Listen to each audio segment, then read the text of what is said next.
I'm not going to get into the whole game yesterday, the final. We all know what happened, and there'll be an inquest and all of that, and blah, blah, blah. But this morning, and even after the comments, the post-match comments by Southgate himself, Harry Kane today is getting absolutely hammered, man. Hammered by everyone. How is it possible that one player, when the team wins, the team wins and everyone gets all the accolades and stuff like that, but the one player above all else that's getting absolutely hammered is Kane.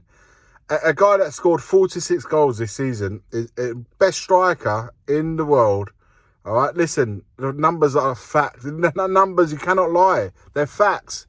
He's getting absolutely hammered. And to have a manager, Southgate, to say, been struggling with an injury at the end of the season, and, we essentially couldn't get Kane up to scratch. Mate, you've selected him to play him every single game. Yeah, you took him off as a sub after the hour and all of that.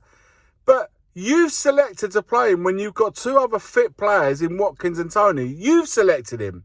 So how are you going to use that as an excuse on the fact that you even played him for an hour, knowing that he was struggling with his fitness, is beyond. That's not what, man. I'm sorry, man, but he again.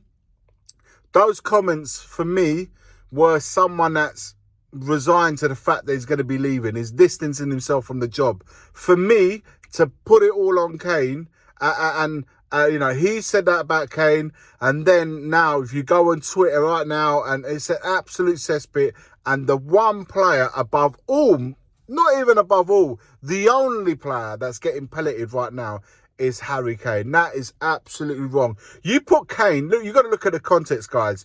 England, at some point in the competition, changed the system in the way they were to move forward. All right, they tucked Foden in with alongside Bellingham, played with two number 10s.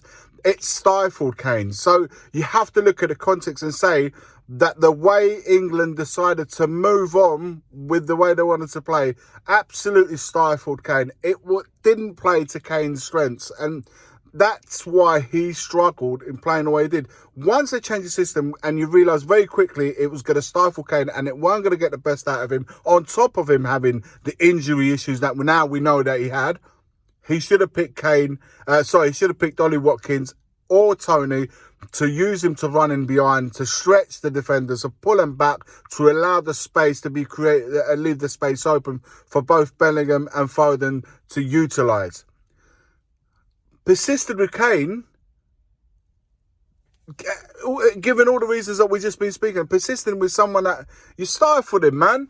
How are you going to go and say a striker that scores 46 goals a season to say, those are the issues, to stifle him? There's no context, guys. When the absolutely hammer that Kane is getting right now has no context to it, in the sense that, the fact that we changed the style of play, the fact that we played with Foden and Bellingham in the two, meaning that Kane couldn't drop off because he was going to occupy the spaces that they needed to take up.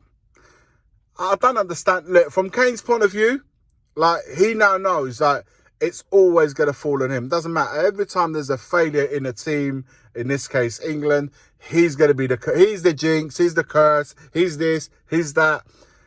For me, the next conversation that he should have with his next manager, because I'm sure Southgate will leave, is, these are the words, if I were him, these are the words: if I'm a problem for this nation, I'll step away from it all.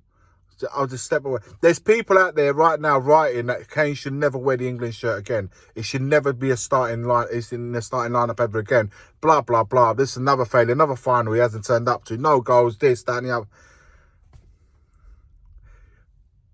If you'd put Kane in that Spain team ahead of Morata, with the way that they play and the chances that they create, let's see how many goals Kane will score. Don't ever forget, guys, context.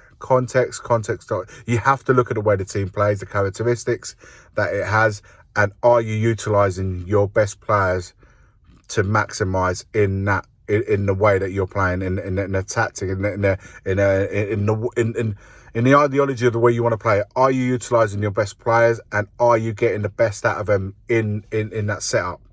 And the answer regarding Kane is a clear no. And that's on the manager, man. A manager that plays him in a system that doesn't work for him, and also with on top of it with a knock-on effect with the injuries. When you got Tony and Ollie Watkins away, that's on you, mate. That's not on him. That's on you. So I'm sorry, man. Someone has to take accountability in that, and the manager, the same way he gets credited, the same way he has to get criticised. The players, when they deliver, cool. You get the respect and you get the accolades. When you don't, you have to get the criticism. But it should be a team. A team. You are a team when you win. You're a team when you lose, man. It's as simple as that. And I'm not having this whole thing on Kane, man. For me, honestly, listen.